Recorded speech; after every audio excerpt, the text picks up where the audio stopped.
ನಮಸ್ಕಾರ, ಮಧ್ಯಾಹ್ನ ಅಗ್ರವಾರ್ತೆಗೆ ಸ್ವಾಗತ. ನಾನು ನವಿತಾ ಜೈನ್. ಕೇರಳದಲ್ಲಿ ವಿಮಾನ ಸ್ಕಿಡ್ ಆಗಿದ್ದು ಹೇಗೆ, ಅಸಲಿಗೆ ನಿನ್ನೆ ರಾತ್ರಿ ಆಗಿದ್ದೇನು ಗೊತ್ತಾ? ನಾವು ತೋರಿಸ್ತೀವಿ ಪಿನ್ ಟು ಪಿನ್ ಡೀಟೇಲ್ಸ್ ವಿಮಾನ ದುರಂತ.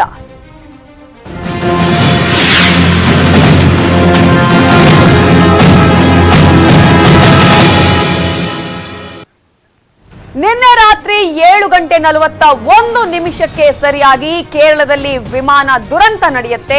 ಗೋಡೆಗೆ ಗುದ್ದಿ ತುಂಡಾಗತ್ತೆ ವಿಮಾನ. ದುಬೈನಿಂದ ಕೋಝಿಕೋಡ್ಗೆ ಈ ವಿಮಾನ ಬಂದಿರತ್ತೆ. ಆದ್ರೆ ಲ್ಯಾಂಡ್ ಆಗ್ಬೇಕು ಅನ್ನುವಷ್ಟರಲ್ಲಿ ದೊಡ್ಡ ದುರಂತವೇ ನಡೆದು ಹೋಗುತ್ತೆ. ಗೋಡೆಗೆ ಗುದ್ದಿ 2 ತುಂಡಾಗತ್ತೆ ವಿಮಾನ. ನಿನ್ನೆ ಸಂಜೆ 7:41 ಸುಮಾರಿಗೆ ಈ ಒಂದು ವಿಮಾನ ಆಗಮಿಸುತ್ತೆ. ಭಾರಿ ಮಳೆ ಕೂಡ ಇರುತ್ತೆ. ಭಾರಿ ಮಳೆಯ ನಡುವೆನೆ ಲ್ಯಾಂಡಿಂಗ್ಗೆ ಪ್ರಯತ್ನವನ್ನ ಮಾಡಲಾಗತ್ತೆ. ಈಗಾಗಲೇ ನಿಮ್ಗೆ ಗೊತ್ತಿರುವ ಹಾಗೆ ಟೇಬಲ್ ಟಾಪ್ ಏರ್ಪೋರ್ಟ್ ನಲ್ಲಿ ಆ ಒಂದು ಲ್ಯಾಂಡಿಂಗ್ ಮಾಡುವಂತಹ ಪ್ರಯತ್ನವನ್ನ ಮಾಡಲಾಗತ್ತೆ. ಸಾಮಾನ್ಯವಾಗಿ ಏರ್ಪೋರ್ಟ್ಗಳಲ್ಲಿ ಸಾಕಷ್ಟು ಕ್ರಮಗಳನ್ನು ತೆಗೆದುಕೊಳ್ಳಲಾಗುತ್ತೆ. ಅದರಲ್ಲೂ ಮುಖ್ಯವಾಗಿ ಸಾಮಾನ್ಯ ಏರ್ಪೋರ್ಟ್ ನಲ್ಲ ಈ ಒಂದು ಟೇಬಲ್ ಟಾಪ್ ಏರ್ಪೋರ್ಟ್. ಹಾಗಾದ್ರೆ ನಿನ್ನೆ ಯಾವ ರೀತಿಯಾಗಿ ಈ ಲ್ಯಾಂಡಿಂಗ್ ನಡೆಯಿತು ಗೊತ್ತಾ? ಮೊದಲ ಪ್ರಯತ್ನ ಹೇಗಿತ್ತು? ವಿಮಾನ ಲ್ಯಾಂಡಿಂಗ್ ಮಾಡೋದಕ್ಕೆ ಫಸ್ಟ್ ಅಟೆಂಪ್ಟ್ ಅನ್ನು ಒಂದ್ಸಲ ಮಾಡಲಾಗತ್ತೆ. ಆ ನಂತರ ಮತ್ತೆ 2ನೇ ಬಾರಿಗೆ ವಿಮಾನ ಲ್ಯಾಂಡಿಂಗ್ ಮಾಡುವಂತಹ ಪ್ರಯತ್ನವನ್ನ ಮಾಡಲಾಗುತ್ತೆ. ಆ ಸಂದರ್ಭದಲ್ಲಿ ಏನಾಯ್ತು, ಹೇಗ್ ನಡೆಯಿತು ವಿಮಾನದ ಲ್ಯಾಂಡಿಂಗ್? 2 ಬಾರಿ ಲ್ಯಾಂಡಿಂಗ್ ವೇಳೆ ಆಗಿದ್ದೇನು, 2ನೇ ಬಾರಿ ಲ್ಯಾಂಡಿಂಗ್ ವೇಳೆ ಆದಂತಹ ಸಮಸ್ಯೆ ಏನು, ನಿನ್ನೆ ವಿಮಾನ ಅಪಘಾತ ಯಾವ ರೀತಿಯಾಗಿ ಆಯ್ತು ಅನ್ನೋದ್ರ ಕಂಪ್ಲೀಟ್ ಮಾಹಿತಿಯನ್ನ ನಾವು ನಿಮ್ಗೆ ಕೊಡ್ತಾ ಇದ್ದೀವಿ. ನ್ಯೂಸ್ 18 ನಲ್ಲಿ ಪಿನ್ ಟು ಪಿನ್ ಮಾಹಿತಿಯನ್ನ ನಾವು ಕೊಡ್ತೀವಿ.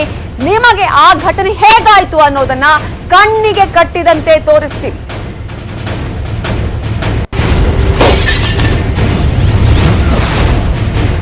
ನಿನ್ನೆ ಸಂಜೆ ನಡೆದಂತಹ ಘಟನೆ ಇದು. ಹಾಗಾದ್ರೆ ಯಾವ ರೀತಿಯಾಗಿ ಫಸ್ಟ್ ಅಟೆಂಪ್ಟ್ ನಲ್ಲಿ ಲ್ಯಾಂಡಿಂಗ್ ಮಾಡುವಂತಹ ಪ್ರಯತ್ನವನ್ನ ಮಾಡಲಾಗುತ್ತೆ, ಆ ನಂತರ ಅದು ಆಗಿಲ್ಲ ಅಂತ ಹೇಳಿ ಯಾವ ರೀತಿಯಾಗಿ 2ನೇ ಬಾರಿಗೆ ಲ್ಯಾಂಡಿಂಗ್ ಮಾಡುವಂತಹ ಪ್ರಯತ್ನವನ್ನ ಮಾಡಲಾಗತ್ತೆ ಅನ್ನೋದನ್ನ ನಾವ್ಗೆ ಪಿನ್ ಟು ಪಿನ್ ಮಾಹಿತಿಯನ್ನ ಕೊಡ್ತೀವಿ. ದೃಶ್ಯಗಳ ಸಮೇತವಾಗಿ ಯಾವ ರೀತಿಯಾಗಿ ಆಗಿರಬಹುದು ಅನ್ನೋದನ್ನ ತೋರಿಸುವಂತಹ ಪ್ರಯತ್ನ. ಮೊದಲ ಬಾರಿ ಲ್ಯಾಂಡಿಂಗ್ ಮಾಡುವಂತಹ ಪ್ರಯತ್ನವನ್ನ ಪೈಲಟ್ ಮಾಡ್ತಾರೆ. ಆ ಸಂದರ್ಭದಲ್ಲಿ ಮಳೆ ಅಡ್ಡಿ ಆಗತ್ತೆ, ಮಂಜು ಇರುತ್ತೆ, ಗಾಳಿ ಜೋರಾಗಿ ಬೀಸ್ತಾ ಇರುತ್ತೆ. ಸೊ ಮೊದಲ ಬಾರಿ ಲ್ಯಾಂಡಿಂಗ್ ಮಾಡುವಂತಹ ಪ್ರಯತ್ನ ಸಕ್ಸಸ್ ಆಗೋದಿಲ್ಲ ಅಲ್ಲಿ. ಅದೇ ಕಾರಣಕ್ಕಾಗಿ ಮತ್ತೆ ಮೊದಲ ಬಾರಿಗೆ ಲ್ಯಾಂಡಿಂಗ್ ಆದಂತಹ ಪ್ರಯತ್ನ ಸರಿಯಾಗಿಲ್ಲ ಅನ್ನುವ ಕಾರಣಕ್ಕಾಗಿ 2ನೇ ಬಾರಿಗೆ ಲ್ಯಾಂಡಿಂಗ್ ಮಾಡುವಂತಹ ಪ್ರಯತ್ನವನ್ನು ಮಾಡಲಾಗುತ್ತೆ. ನೀವೀಗ ನೋಡ್ತಾ ಇರುವಂತದ್ದು ಮೊದಲ ಬಾರಿಗೆ ಈಗಾಗಲೇ ಕೋಝಿಕೋಡ್ಗೆ ವಿಮಾನ ಆಗಮನ ಆಗತ್ತೆ. ಆದ್ರೆ ಲ್ಯಾಂಡಿಂಗ್ ಸಾಧ್ಯವಾಗದೆ ಮತ್ತೆ ವಾಪಸ್ ಆಗತ್ತೆ ಈ ಒಂದು ಏರ್ ಇಂಡಿಯಾ ಎಕ್ಸ್ಪ್ರೆಸ್ ವಿಮಾನ. ಲ್ಯಾಂಡಿಂಗ್ ಸಾಧ್ಯ ಆಗೋದಿಲ್ಲ, ಯಾಕಂದ್ರೆ ಸಾಕಷ್ಟು ಮಳೆ ಇರುತ್ತೆ, ಕಾಣಿಸೋದಿಲ್ಲ ಅನ್ನುವಂತಹ ಒಂದು ವಿಚಾರವನ್ನ ಕೂಡ ಅಲ್ಲಿ ಹೇಳಲಾಗುತ್ತೆ. ಆ ಕಾರಣಕ್ಕಾಗಿ ಲ್ಯಾಂಡಿಂಗ್ ಆಗದೆ ವಾಪಸ್ ಆಗತ್ತೆ ಏರ್ ಇಂಡಿಯಾ ಎಕ್ಸ್ಪ್ರೆಸ್ ವಿಮಾನ. ಆ ಕಾರಣಕ್ಕಾಗಿ ಮೊದಲ ಬಾರಿಯಲ್ಲಿ ಸಕ್ಸಸ್ ಆಗೋದಿಲ್ಲ ಲ್ಯಾಂಡಿಂಗ್ ಮಾಡಬೇಕು ಅನ್ನುವಂತಹ ಪ್ರಯತ್ನ. ಸಾಕಷ್ಟು ಅಡೆತಡೆಗಳು ಕೂಡ ಉಂಟಾಗತ್ತೆ. ಆತಂಕಗಳು ಉಂಟಾದಂತಹ ಹಿನ್ನೆಲೆಯಲ್ಲಿ ಅದರಲ್ಲೂ ಕೂಡ ಹೆವಿ ಮಳೆ ಬರ್ತಾ ಇರುತ್ತೆ, ಜೋರಾಗಿ ಗಾಳಿ ಬೀಸ್ತಾ ಇರುತ್ತೆ, ಕಾಣೋದಿಲ್ಲ ಅನ್ನುವ ಕಾರಣಕ್ಕಾಗಿ ಲ್ಯಾಂಡಿಂಗ್ ಅಲ್ಲಿ ಸಕ್ಸಸ್ ಆಗೋದಿಲ್ಲ. ಈ ಹಿನ್ನೆಲೆಯಲ್ಲಿ ಲ್ಯಾಂಡಿಂಗ್ ಸಾಧ್ಯವಾಗದೆ ವಾಪಸ್ ಆಗುತ್ತೆ, ಮತ್ತೆ ಮೇಲಕ್ಕೆ ಹಾರತ್ತೆ ವಿಮಾನ. ಸಂದರ್ಭದಲ್ಲಿ ನೀವು ಈಗ ನೋಡಬಹುದು, ಒಂದ್ಸಲ ಲ್ಯಾಂಡಿಂಗ್ ಮಾಡುವಂತಹ ಪ್ರಯತ್ನವನ್ನ ಪೈಲಟ್ ಮಾಡ್ತಾರೆ, ಅಲ್ಲಿ ಕೋಆರ್ಡಿನೇಷನ್ ಮಾಡ್ತಾ ಇರ್ತಾರೆ. ಬಟ್ ಯಾವುದೇ ರೀತಿ ಕಮ್ಯುನಿಕೇಶನ್ ಆದ್ರೂ ಕೂಡ ಲ್ಯಾಂಡಿಂಗ್ ಮಾಡೋದಕ್ಕೆ ಸಾಧ್ಯ ಆಗಲ್ಲ. ಈ ಹಿನ್ನೆಲೆಯಲ್ಲಿ ಮೇಲಕ್ಕೆ ಹಾರತ್ತೆ ಮತ್ತೆ ವಿಮಾನ. ಈ ಒಂದು ಮೇಲಕ್ಕೆ ಹಾರುವಂತಹ ಪ್ರಯತ್ನವನ್ನ ಮಾಡಲಾಗತ್ತೆ, ಮತ್ತೆ ಅದನ್ನ ಕೆಳಗೆ ಇಳಿಸುವಂತಹ ಪ್ರಯತ್ನವನ್ನ ಮಾಡಲಾಗುತ್ತೆ. ಯಾಕಂದ್ರೆ ಒಂದು ಸಲ ಲ್ಯಾಂಡಿಂಗ್ ಆಗೋದಕ್ಕೆ ಸಾಧ್ಯ ಆಗಿಲ್ಲ, ಸಾಕಷ್ಟು ಅಡೆತಡೆಗಳು ಇದ್ವು. ರನ್ವೇಯಲ್ಲಿ ಮಾಡೋದಕ್ಕೆ, ಸೇಮ್ ರನ್ವೇಯಲ್ಲಿ ಮಾಡೋದಕ್ಕೆ ಸಾಧ್ಯ ಆಗಿಲ್ಲ ಅಂತ ಹೇಳಿ ಮತ್ತೆ ಮೇಲಕ್ಕೆ ಹಾರತ್ತೆ ವಿಮಾನ, ಮತ್ತೆ ಟೇಕ್ ಆಫ್ ಅನ್ನ ತೆಗೆದುಕೊಳ್ಳುತ್ತೆ.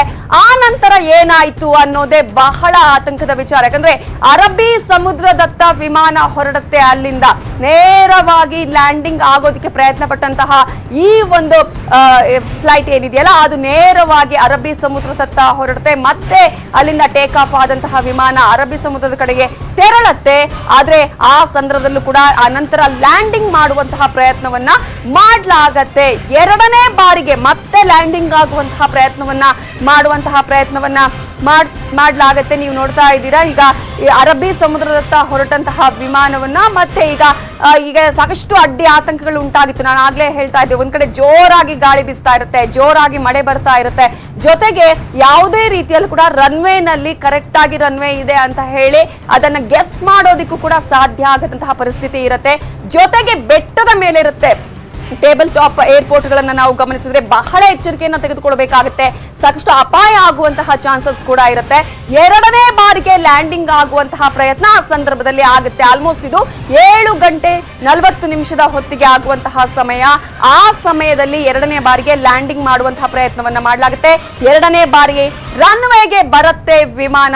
ಸಂದರ್ಭದಲ್ಲಿ ಈಗ ನಾವು ನೋಡಬಹುದು, ಎರಡನೇ ಬಾರಿಗೆ ರನ್ವೇಗೆ ಆಗಮಿಸುತ್ತೆ.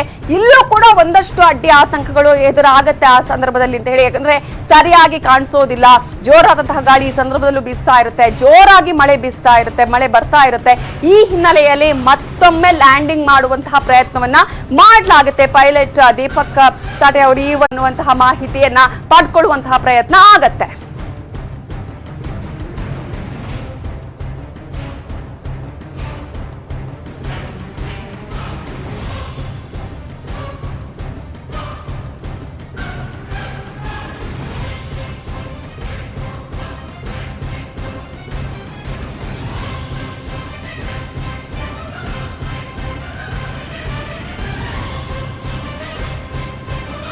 ಇದರ ಬಗ್ಗೆ ಮಾತನಾಡೋದಕ್ಕೆ DRDOನ ನಿವೃತ್ತ ನಿರ್ದೇಶಕರಾಗಿರುವಂತಹ ತಮಿಳು ಮಣಿಯವರು ನಮ್ಮ ಜೊತೆ ಈಗ ಫೋನ್ ಸಂಪರ್ಕದಲ್ಲಿದ್ದಾರೆ.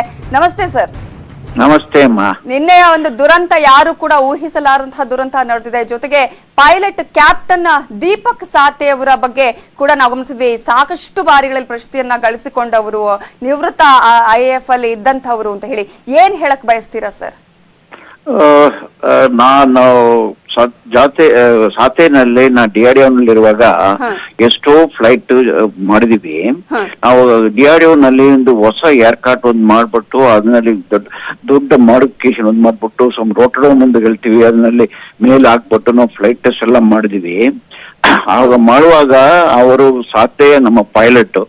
ಸೊ ಸಾಥೆ with one mister Reddy, coordinator Reddy, they are were our pilots. Okay. He is such a meticulous planner of any flight. Okay. Used to be writing down every step from engine start to engine switch off. Discusses every aspect of the flight with all the scientists of our Center for Airborne Systems in Bangalore. And he's a thorough. He will be very thorough in whatever work which he is doing. He will never take a risk. And he executed almost everything. He was part of our development team in developing first time in the country something called Airborne Early Warning System.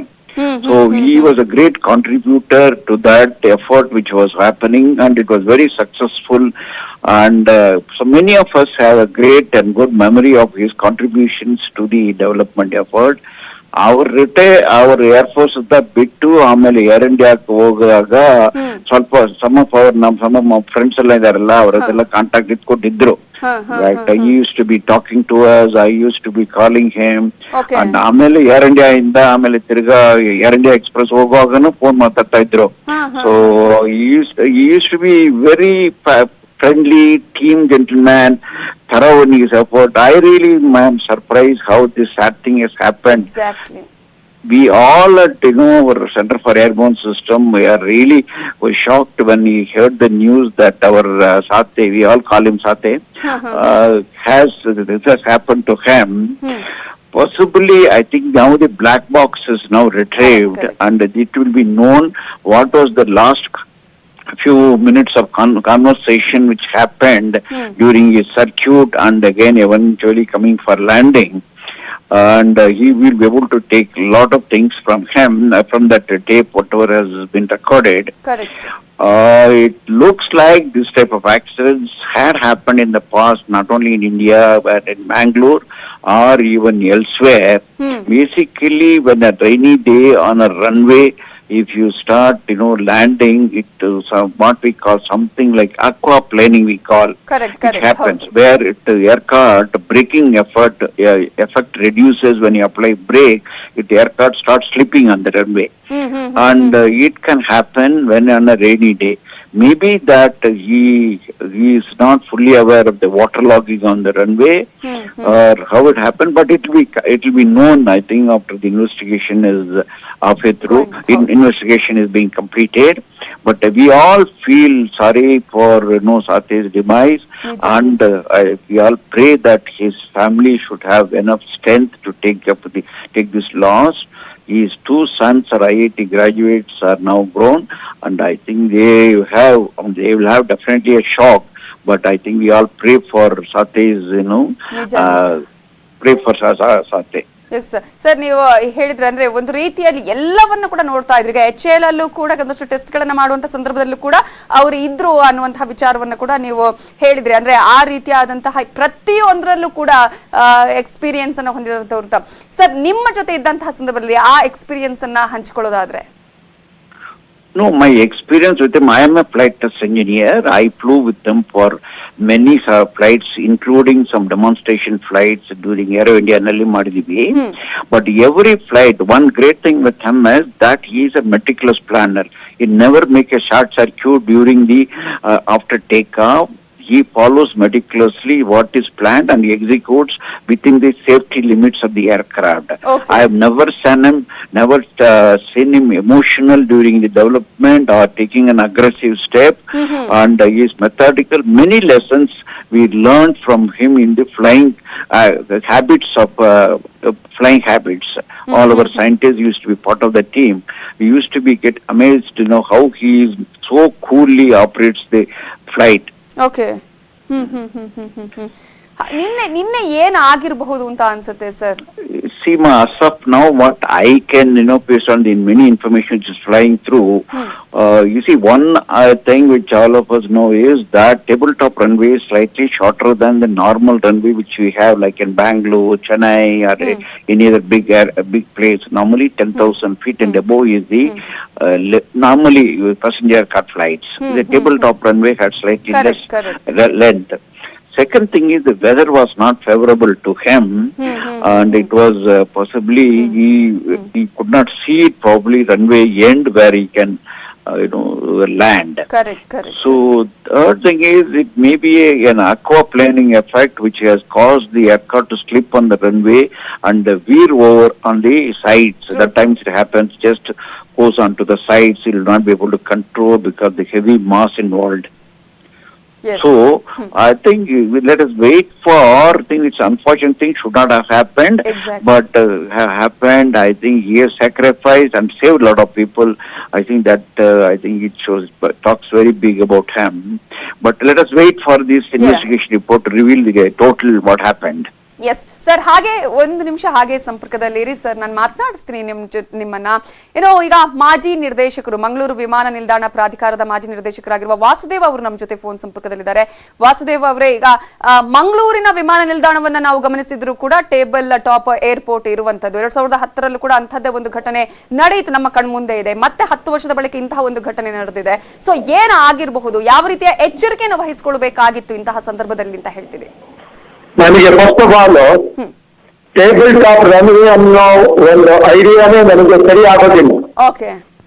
ಯಾಕೆಂತಂದ್ರೆ ಒಂದು ರನ್ವೇಯನ್ನ ಮಾಡುವಾಗ ಅದಕ್ಕೆ ಕೊಡಬೇಕಾಗಿರ್ತಕ್ಕಂಥ runway length, ಅದಕ್ಕೆ ಬೇಕಾಗಿರ್ತಕ್ಕಂತಹ take off length, ಈ landing distance available ಇವೆಲ್ಲ ನಾವು ಮುಂಚೆನೆ declare ಮಾಡಿರ್ತೀವಿ. ಓಕೆ.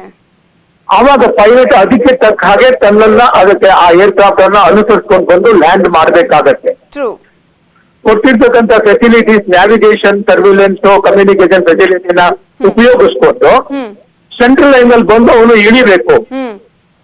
ವೆದರ್ ಕಂಡೀಷನ್ ಎಲ್ಲಿ ಬಿಯಾಂಡ್ ಇರುತ್ತೆ ಅಲ್ಲಿ ಅವನು ಲ್ಯಾಂಡ್ ಆಗಕ್ಕೆ ಹೋಗಬಾರ್ದು. ಈಗ ಮಂಗಳೂರಿನಲ್ಲಿ ನಾವು ರನ್ವೇ ಲೆಂತ್ ಏನ್ ಕೊಟ್ಟಿದೆ, ಸಿಂಪಲ್ ಅಪ್ರೋಚ್ ರೈಡಿಂಗ್ ಸಿಸ್ಟಮ್ ಕೊಟ್ಟಿದೆ, ರನ್ವೇ ಸ್ಟ್ರಿಪ್ ಇದೆ, ILS end of the runway ನಲ್ಲಿ ಇದೆ, ಎಲ್ಲವೂ ಸರಿಯಾಗಿ ಕೊಟ್ಟಿದ್ರೆ ಅದಕ್ಕೆ ನೀವು ಟೇಬಲ್ ಟಾಪ್ ರನ್ವೇ ಅಂತ ಹೇಳೋದಕ್ಕೆ ನನಗೆ ಅರ್ಥ ಏನು ಅಂತ ಅನ್ಸೋದಿಲ್ಲ. ಇಲ್ಲಿ ಮನುಷ್ಯ ಮಾಡಿರ್ತಕ್ಕಂಥ ಪೈಲಟ್ ಎರರ್ ಮಂಗಳೂರಿನಲ್ಲಿ ಏರ್ಕ್ರಾಫ್ಟ್ ಆಕ್ಸಿಡೆಂಟ್ ಆಗಿದ್ದಕ್ಕೆ ಕಾರಣ. ಕ್ಯಾಲಿಕಟ್ ನಲ್ಲಿ ಬಿಯಾಂಡ್ ಹಿಸ್ ಕಂಟ್ರೋಲ್ ಏನೊಂದು ವೆದರ್ ಇದೆ, ಆ ವೆದರ್ ನಲ್ಲಿ ರನ್ವೇ ಅದು ಸ್ಪೀಡ್ ಆಫ್ ಆಗೋದಕ್ಕೆ ಏನೊಂದು ಅವಕಾಶ ಇತ್ತು. ಹಾ, ಅಲ್ಲಿರೋ ಲೆಂತ್ ಆಫ್ ದ ರನ್ವೇ ಬಹುಶಃ ಅವನು ಅದನ್ನ ಸೈಟ್ ಮಾಡೋದಕ್ಕೆ ಹ್ಮ್ ಕಷ್ಟ ಆಗಿದ್ರಿಂದ ಹ್ಮ್ he might have gone up to the end of the runway. ಅಲ್ಲಿ ಜಾರೋ condition ಇದ್ದಿದ್ರಿಂದ he might have fallen into the ditch and broken into two pieces. ಹ್ಮ್ ಹ್ಮ್ ಹ್ಮ್ ಹ್ಮ್ ಹ್ಮ್ ಹ್ಮ್ ಹ್ಮ್ ಇಲ್ಲಿ ನಮ್ಮ ಮಂಗಳೂರಿನಲ್ಲಿರೋ ಕಂಡೀಷನ್ ಅನ್ನು ಕ್ಯಾಲಿಕಟ್ಟಿನ ಕಂಡೀಷನ್ ಅನ್ನು ನೀವು ಎರಡನ್ನೂ ಕಂಪೇರ್ ಮಾಡಿದ್ರೆ ಮಂಗಳೂರಿನ condition more auspicious okay for A landing okay and accident has occurred purely due to the man-made error, pilot error. ಹ್ಮ್ ಹ್ಮ್ ಆಮೇಲೆ ನಾವು ಏನೇನು ಎನ್ಕ್ವೈರಿನಲ್ಲಿ ಉತ್ತರ ಕೊಟ್ಟಿದೀವಿ, ಹ್ಮ್ ಈ ತರ ಮಾಡ್ಬೇಕು ಅಂತ DGCA ಏನ್ ಹೇಳಿದೆ ಹ್ಮ್ ಅವುಗಳನ್ನೆಲ್ಲ ಮಂಗಳೂರಿನಲ್ಲಿ ನಾವು ಇಂಪ್ಲಿಮೆಂಟ್ ಮಾಡಿದೀವಿ. ಹ್ಮ್ ಹ್ಮ್ ಕ್ಯಾಲಿಕಟ್ ನಲ್ಲಿ 9,500 ಅಡಿ ಏನು ಲೆಂತ್ ಆಫ್ ದ ರನ್ವೇ ಇತ್ತು, ಹ್ಮ್ ಅಲ್ಲಿ ಸಿಂಪಲ್ ಅಪ್ರೋಚ್ ರೈಟಿಂಗ್ ಸಿಸ್ಟಮ್ ಕೊಡೋದಕ್ಕೆ ಜಾಗ ಇರಲಿಲ್ಲ. ಹ್ಮ್ ಹ್ಮ್ ಅದನ್ನ ಕೊಟ್ಟಿದ್ರೆ ಹ್ಮ್ ಅದನ್ನ DGCA ಲೈಸೆನ್ಸ್ ಏರೋಡ್ರೋಮ್ ಅಂತ ಮಾಡಿರೋದ್ರಿಂದ ಹ್ಮ್ ಅದರಲ್ಲಿ ಆ ಕಂಡೀಷನ್ಗಳೆಲ್ಲ ಇತ್ತು, ಮತ್ತೆ ILS end of the runway ಇತ್ತು ಹ್ಮ್ ಅಂತ ಅನ್ನೋದಾದ್ರೆ ಹ್ಮ್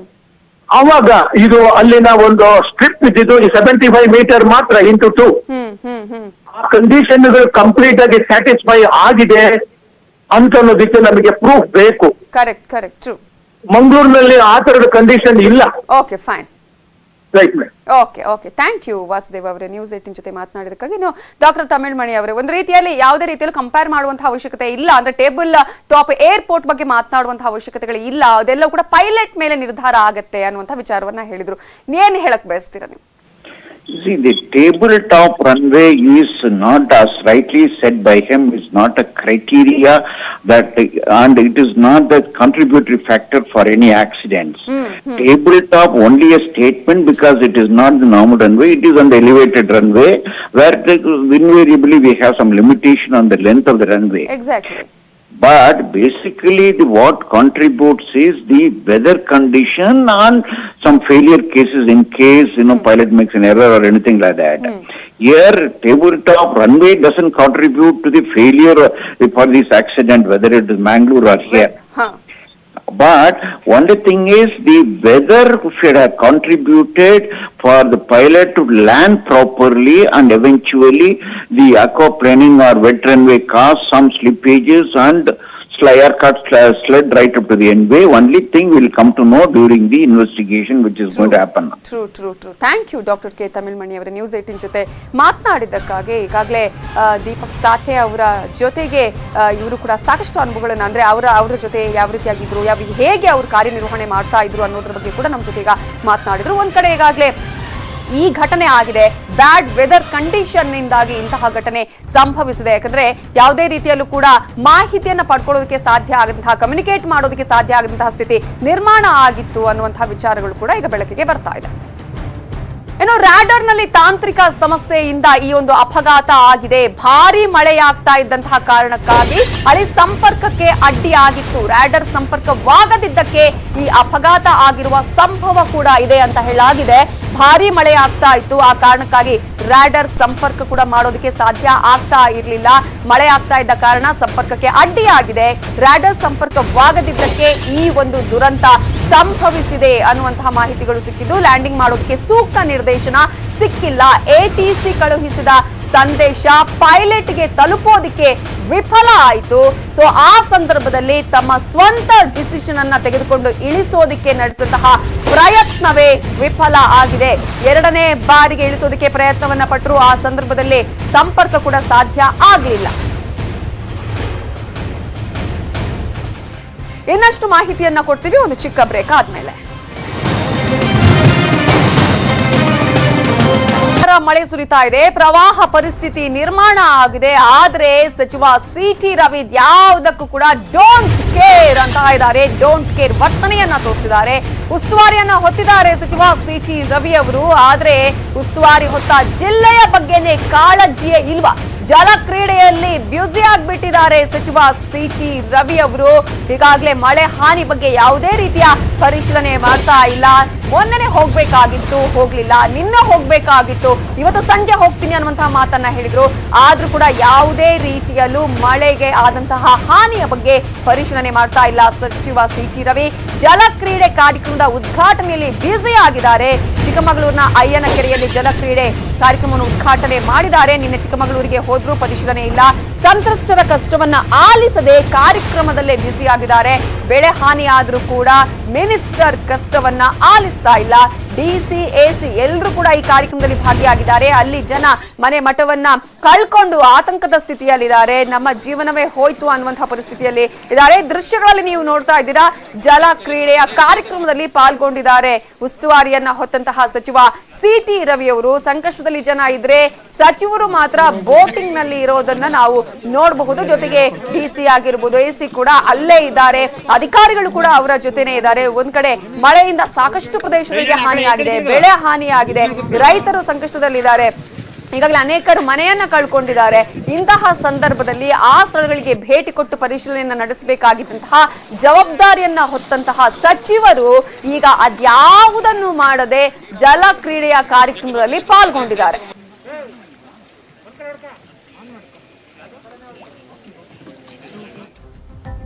ಇನ್ನಷ್ಟು ಸುದ್ದಿ ನೋಡೋಣ ಬ್ರೇಕ್ ಆದ್ಮೇಲೆ. ಮಾಡಲಾಗಿದೆ ಕೃಷ್ಣಾ ನದಿಗೆ 2,20,000 ಕ್ಯೂಸೆಕ್ ನೀರು ಬಿಡುಗಡೆ ಮಾಡಲಾಗಿದ್ದು, ನದಿ ತೀರದ ಛಾಯಾ ಭಗವತಿ ದೇಗುಲ ಮುಳುಗಡೆಯ ಭೀತಿ ಎದುರಾಗಿದೆ. ದಕ್ಷಿಣ ಕಾಶಿ ಕ್ಷೇತ್ರ ಅಂತಾನೆ ಖ್ಯಾತಿಯಾದ ಛಾಯಾ ಭಗವತಿ ದೇಗುಲ ಮುಂಭಾಗದ ಮೆಟ್ಟಿಲುಗಳಿಗೆ ಈಗಾಗಲೇ ಕೃಷ್ಣಾ ನದಿಯ ನೀರು ಸ್ಪರ್ಶಿಸ್ತಾ ಇದೆ. ಕಳೆದ ವರ್ಷದ ಕೃಷ್ಣಾ ಪ್ರವಾಹದಲ್ಲೂ ಛಾಯಾ ಭಗವತಿ ದೇವಸ್ಥಾನ ಜಲಾವೃತವಾಗಿತ್ತು.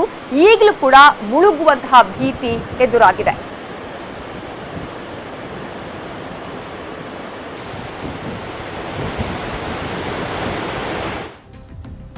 ಇದೇ ಹೊತ್ತಿನ ಪ್ರಮುಖ ಸುದ್ದಿ. ನೋಡ್ತಾ ಇರಿ ನ್ಯೂಸ್ 18 ಕನ್ನಡ. ಜಾಲ ನಮ್ಮದು, ಬಲ ನಿಮ್ಮದು.